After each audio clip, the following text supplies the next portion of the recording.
ఒక చిన్న గ్రామంలో రమేష్ అనే వ్యక్తి తన ఊరిని నగరానికి అనుసంధానం చేసే వంతెన నిర్మించాలని నిర్ణయించుకున్నాడు. ఎంతో ఉత్సాహంతో పని మొదలుపెట్టాడు. రాత్రింబవళ్లు కష్టపడ్డాడు. కాని కొద్ది రోజుల తరువాత పనులు నెమ్మదించాయి. గ్రామస్థులు, ఇది అసాధ్యం, నువ్వు వృధా ప్రయత్నం చేస్తున్నావు అని విమర్శించారు. రోజుకొక అడ్డంకి వచ్చేది. భారీ వర్షాలు, నిధుల కొరత, గ్రామస్థుల వ్యంగ్య వ్యాఖ్యలు, వీటన్నింటితో రమేష్ భయపడ్డాడు. ఓ రోజు వంతెన మధ్యలో కూర్చుని నాకు ఈ పని వదిలేయాలా అని ఆలోచించాడు. అంతలో ఒక వృద్ధుడు వచ్చి, పెద్ద కార్యాలకు ప్రతిబంధకాలు సహజం. కాని నువ్వు నిలిచిపోయి వెనక్కి తగ్గితే నీ కృషి వృధా అవుతుంది. ఓర్పుగా ముందుకెళ్లి చూడు అని హితబోధ చేశాడు.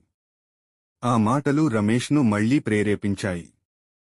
గ్రామస్థులను ఒప్పించి, నూతన మార్గాలను అన్వేషించి, మరింత పట్టుదలతో వంతెన నిర్మాణాన్ని కొనసాగించాడు. కొన్ని నెలల తర్వాత వంతెన దాదాపు పూర్తయింది.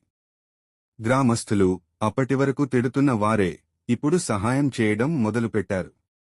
కొన్ని సంవత్సరాల కృషి ఫలంగా వంతెన పూర్తయింది. అంతకు ముందు విమర్శించిన వారే ఇప్పుడు ఆనందంగా వంతెన మీద నడుస్తూ రమేష్ను ప్రశంసించారు.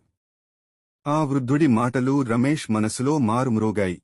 అయోమయం, భయం, అపజయం వచ్చినా నిలిచిపోవద్దు. ప్రయత్నం చేయడం ఆపితేనే నిజమైన పరాజయం.